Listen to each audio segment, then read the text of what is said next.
I cheated with my wife's friend in Colombia, a personal journey of guilt and temptation 1. The day we decided on Colombia. My name is Ricardo, 49 years old, an American with Mexican roots, married to Alondra, age 43. We've been together nearly 10 years, married for 5. Late last year, we started planning a vacation to celebrate the tail end of December, a chance to explore somewhere neither of us had visited before. We tossed around ideas like Spain, Peru, and Dominican Republic, but Alondra's old friend Dani, a Colombian woman who'd been an exchange student in the States years ago, recommended we come to her homeland for the holidays. "You'll love the beaches, the dancing, the culture," she said excitedly over a video call. Alondra was thrilled. She'd lost touch with Dani after their early college days, but they reconnected on social media a couple years back, occasionally trading messages. I remember Alondra's eyes lighting up as she described how she and Dani once roamed campus parties, dancing until dawn. I agreed that a trip to Colombia sounded great. Exotic, vibrant, full of new experiences. I pictured the two old friends reuniting under the bright sun, sipping cocktails by the water. The plan was set for late December. I had a business trip to Mexico City right after, so we booked separate return flights. I'd stay in Colombia with Alondra for a week, then I'd fly to Mexico City for 2 days of meetings. Alondra would return home to the States a day earlier. I didn't think that detail mattered much at the time. We were just being pragmatic, or so I assumed. Little did I know how crucial that detail, us leaving on separate flights, would become. Looking back, it's easy to see how small decisions form the chain leading to bigger events. I remember that late autumn evening, finalizing the flight dates, feeling a subtle excitement. I should have noticed a flicker of tension in my chest, as if fate was whispering a warning. 2. Arriving in Cartagena, we landed in Cartagena in mid-December, heat and humidity washing over us the moment we stepped off the plane. My heart soared. I was desperate for a break from the wintry chill back home. The air smelled of salt and tropical breeze. Alondra laughed, saying, "It's like an instant sauna," and I saw that relaxed glow on her face that told me this trip might do wonders for our marriage. We checked into a modest hotel in the historic centre, a place with bright colonial walls and wrought iron balconies. The cobblestone streets buzzed with tourists and local vendors, the nights filled with music. For the first few days, we were pure tourists, exploring the old city, sampling apas and fresh fruit juices, snapping photos of pastel buildings.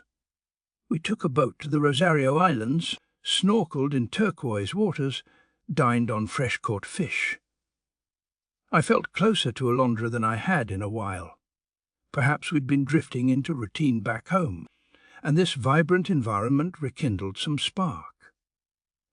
On the 4th day, we met up with Dani for dinner at a trendy seafood restaurant near the water. Seeing the two women hug, tears in their eyes, was sweet. Dani looked younger than I'd pictured. Thin, dark hair in a casual braid, her skin deeply tanned from living near the coast.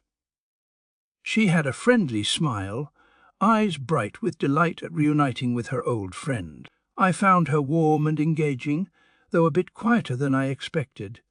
We all sat under string lights, sipping cocktails, exchanging stories. I recall feeling relieved that Alondra had such a good friend in this foreign place. 3. The spark of attraction. The next day, we all decided to stroll the city streets together, stopping for empandas at a street cart, visiting old churches. I noticed Dani wearing a simple sundress, her shoulders bare, hair pinned up. She had a unique beauty. Something about her indigenous features, reminiscent of a film I'd once seen about ancient civilizations. It was arresting, but I told myself I was just admiring her as a friend's beauty, nothing more. Yet as the day wore on, I felt a subtle undercurrent whenever our eyes met, a spark of tension. Or maybe I imagined it. I remember once, we were standing in a small courtyard, Alondra busy buying souvenirs from a vendor, and Dani and I ended up alone. She asked, "Enjoying Cartagena?" I said yes, absolutely. She gave me a smile that made my stomach flutter unexpectedly. It wasn't a typical friendly grin. There was something else in her gaze. I quickly looked away. That night, we planned to go dancing at a local salsa bar. Alondra wore comfortable shoes, not her usual heels, because she said her feet were killing her from all the walking. When we arrived, the music pulsed, couples spinning on the wooden floor. Alondra danced with me for a while, but soon retreated to the bar, complaining of foot pain. Dani, however, was unstoppable. She grabbed my hand, pulling me into the throng, and so I found myself dancing with Dani for hours. She was an incredible dancer, hip-swaying, steps precise, guiding me even though I'd never been great at salsa. I felt a rush of excitement, a forgotten sense of youthful freedom. I glimpsed Alondra occasionally, sipping her drink, watching us with mild annoyance. At some point near midnight, I recognized a shift in the air. Dani's hands lingered on my shoulders, her eyes locking with mine more often. I tried not to read into it. Maybe it was just her style, but the attraction I sensed earlier bloomed stronger. Each spin, I felt her body press momentarily against mine. Guilt flickered in me. I was, after all, a married man. But I also felt a thrill, a momentary longing. 4. Returning to the Airbnb the next day, we'd planned for a big group outing. Some clubs, a late dinner. But one friend of Dani's cancelled, leaving just us 3. We end up in a lively bar on the edge of the city, pounding music, neon lights. I drank more than I should have, as did they. Eventually, around 2 a.m., we stumbled out, laughing. Alondra flagged a taxi to return to our Airbnb. Once inside, all of us tipsy, I recall dropping onto the couch, exhausted. Alondra scrolled on her phone, moaning about her feet again. Dani teased Alondra for not dancing enough. A playful banter sparked. Next thing I knew, both women decided to show me how to dance properly. Standing in front of me, hips swiveling, I sat there, mind spinning from alcohol and the sight of 2 women moving in sync. Then, in a burst of drunken silliness, they slid onto my lap, giving me a double lap dance. I remember blinking, looking at Alondra's grin, hearing Dani's laugh. I couldn't believe it. I was a swirl of excitement, confusion, desire. It ended almost as quickly as it started. Alondra slipped off me, complaining she was too dizzy to continue. Dani also giggled, stepping away. I sat there, heart pounding, uncertain if I'd crossed a line. Alondra didn't seem too upset, just exhausted. We all parted ways to bedrooms or couches, collapsing into drunken sleep. In the haze of the morning, I tried to recall if that lap dance was real or just a dream. The faint tingle in my chest said it was real. 5. Alondra's departure the next day was a blur of partying again. Some local festival, street performances, more dancing. We ended up back at the Airbnb around sunrise. Alondra had a flight that morning, so she only caught a quick nap. I was supposed to leave the next night for Mexico City, so I'd have an extra day in Cartagena with Dani. I barely gave it a thought, trusting that I'd just hang out, maybe see some sights. It never occurred to me I might do something unthinkable. Alondra woke groggy, tried making breakfast, but it came out half, burned from her hangover. Dani teased. "It's not your day for cooking, is it?" We all hopped into an Uber, me hugging Alondra in the back seat, while Dani fiddled with her phone. We parted ways at the airport. Alondra kissed me goodbye, telling me to message her if I needed anything. I watched her pass security, a pang of sadness that our trip was ending. Yet I also felt a strange flutter realizing I'd spend the next day with Dani alone. The Uber ride back to the Airbnb was an hour. Dani scooted closer to me in the back seat, apparently still half asleep, resting her head on my shoulder. I felt her warmth, the subtle perfume of her hair. Guilt gnawed at me, but I allowed the closeness. I told myself it was harmless comfort after a wild night. 6. The seduction, back at the Airbnb. I announced I'd shower. Dani just nodded, rummaging in the fridge for leftover groceries.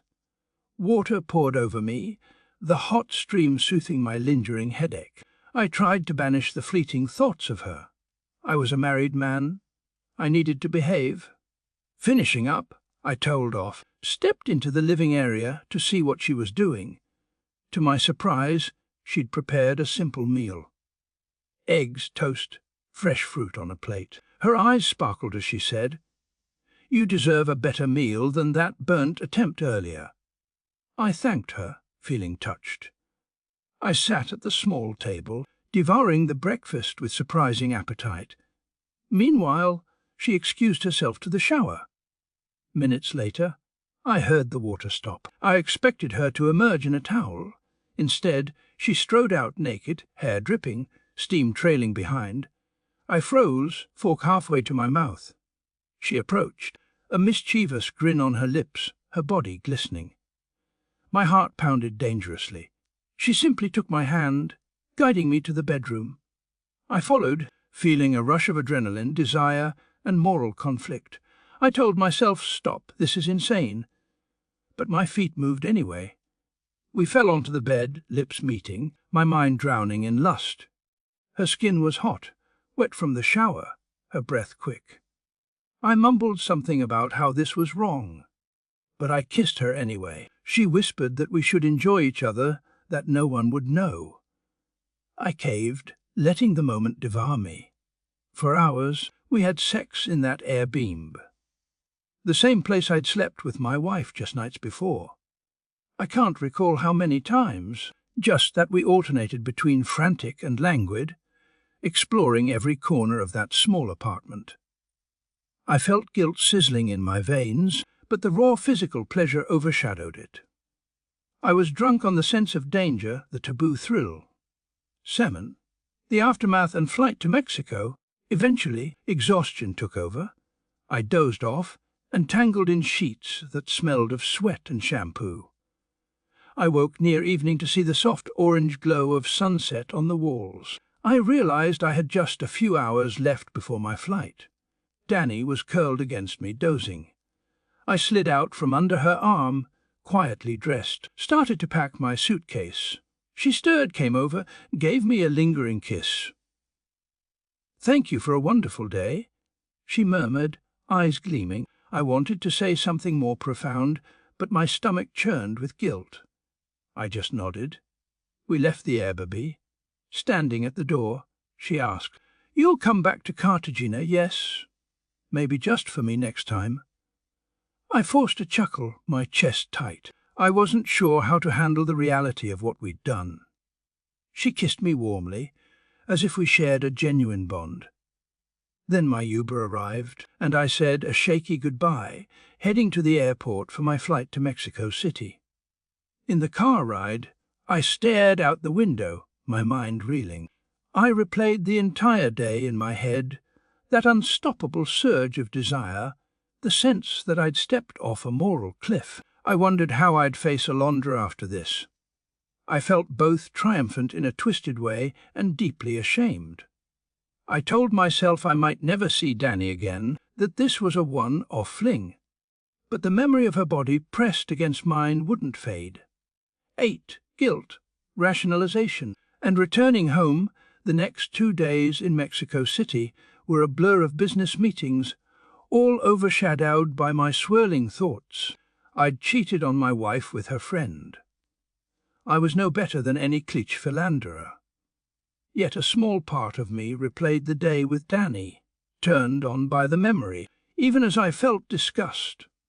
I told myself I must bury this secret. Telling Alondra would shatter everything. When I finally returned stateside, Alondra was there to pick me up at the airport. I felt my stomach clench seeing her wave from the arrivals area. I plastered on a smile, hugging her. She asked how Mexico City was, if I missed her. I forced a vague nod, said it was fine, I was tired. She didn't suspect a thing. Or if she did, she gave no sign. I noticed an undercurrent of tension in me every time she asked about the final day in Cartagena. I lied, telling her I basically dozed in the Airbnb and then left. Half true, I supposed. Life slid back into routine. I returned to my job, Alondra resumed hers. Occasionally, she'd message with Dani about random stuff. Each mention made me tense. I'd wonder if Dani told her anything. Apparently not. Alondra never confronted me. I guess Dani kept our secret. I both felt relief and panic. I was in uncharted territory of deception. 9. The mental toll, the weeks became months, and I realized I couldn't erase the memory or the guilt. I started having nightmares, waking in a sweat, imagining Alondra discovering my phone messages or reading the truth in my eyes. Ironically, I had no direct contact with Dani. We never exchanged personal info. I didn't even have her number. I told myself that was best. No illusions of an ongoing affair. But that day in the Airbnb haunted me nonetheless. My dynamic with Alondra grew odd. I found myself distant, maybe snapping at small things. She asked if I was stressed from work. I nodded, letting her assume. I considered confessing once or twice, but fear paralyzed me. I pictured her heartbreak, the meltdown, the potential divorce. Was I ready to blow up my marriage over a fling?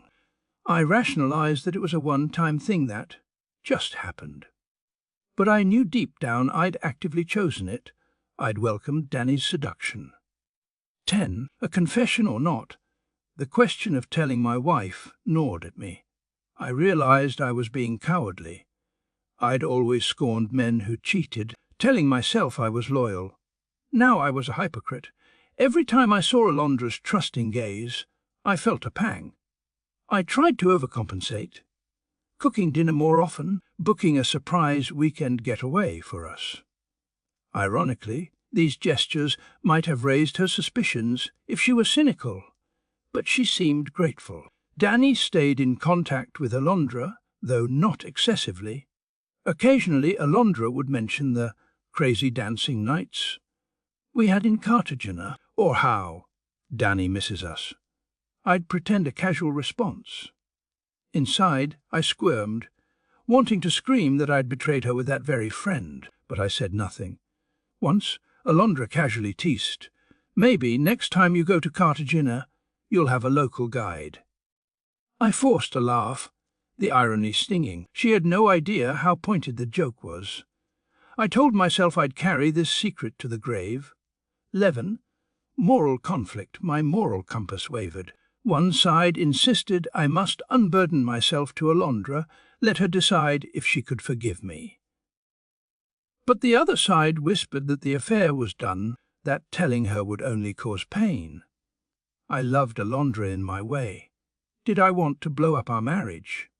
I hated hurting her, but I'd already done so by cheating. I concluded that I'd keep silent, bury my guilt. I wasn't sure I could live with it, but I tried. My nightmares worsened. I'd dream Alondra found photos of me and Dani, or that she walked in on us mid-act. I'd jolt awake, heart racing. The stress bled into my days. I found it hard to focus at work, snapping at colleagues. Alondra noticed my mood swings. I blamed work stress. She'd try to comfort me, ironically making me feel guiltier. I realized I'd put us both in a cage of lies. 12. The lingering memory of Dani. I'd be lying if I said I never once fantasized about Dani again. That day was so intense, the memory occasionally flickered in my mind unbidden. It turned me on in a disturbing way, mixing shame with desire. I tried to block it out, focusing on Alondra whenever we got intimate. But sometimes, mid-lovemaking, I recalled how different Dani felt. I'd push the thought away, disgusted with myself. This is messed up, I'd think. But I couldn't fully erase it. I also dreaded the idea of seeing Dani in person again. I worried if we ever visited Cartagena, or if she visited the States, something might slip. Or we might do something reckless. I prayed that day never came. Maybe fate would keep us apart. I contemplated telling Dani to never mention it to Alondra, but I had no direct line to Dani. I assumed she'd also want to keep it hidden, so I left it at that, 13, reconciling with my choices. Months passed into a year. I managed to function, hiding the secret affair behind everyday life. Occasionally, I felt we were normal again, as if Cartagena never happened. But the guilt still lurked. I tried to be extra loving to Alondra, planning date nights, picking up chores. Maybe I believed I could atone through kindness. Some nights, I reflected on how I ended up like this. Was it a moment of madness, or had I always had a capacity for infidelity? I decided I was indeed capable of weakness under the right circumstances. Being alone in a foreign place, intoxicated by a new friend's allure, that realization shook me. I vowed never to repeat such a betrayal. But the damage was done. I was living with a secret that might always shadow our marriage. 14. Perspective on Cartagena. When I look back at Cartagena, I recall the city's beauty, the magical nights, the lively music. And overshadowing it all, that final day of betrayal. I wonder if I'd appreciate the city if I visited again alone, or if I'd feel haunted by memories. Part of me wants to see it again, to overwrite the guilt with a fresh experience. But I suspect I'd always see the ghost of Dani in every street corner. So maybe I'll never return. As for my relationship with Alondra, ironically, we haven't grown distant. From her vantage, we overcame a tough patch. From mine, I quietly carry this burden. I question if we truly overcame anything or just smoothed the surface. At times, I think about letting the truth out, letting chips fall where they may. But each time I freeze, imagining her heartbreak. I can't do it, so I continue the charade. 15. Concluding my confession, and so my story ends here, with me continuing life with Alondra, the memory of Cartagena sealed behind my lips. I remain uncertain if I should have told her from the start, given her the chance to decide our fate honestly. Maybe I robbed her of an informed choice. I wrestle with that moral failing daily, but I also cling to the hope that I can be a better husband from here on out, that I'll never again let myself slip into an affair. I want to cherish Alondra, to preserve our marriage, however stained by hidden sin. Dani's part in this is done, for now. I assume she continues her life in Colombia, maybe hooking up with new visitors or forging her own path. I hold no grudge toward her, since I was a willing participant. I remain both repulsed and enthralled by the memory. We humans are complicated creatures, I guess. For those who wonder if I regret it, yes, deeply. I regret the betrayal, the secret, the potential heartbreak I could cause if the truth emerges. I also regret overshadowing our marriage with guilt, but regrets aside, I must move forward, carrying the lesson that a single moment of weakness can unravel an entire moral framework. I vow never to let that happen again. I only hope I can keep this vow. Unlike the vow I broke in Cartagena,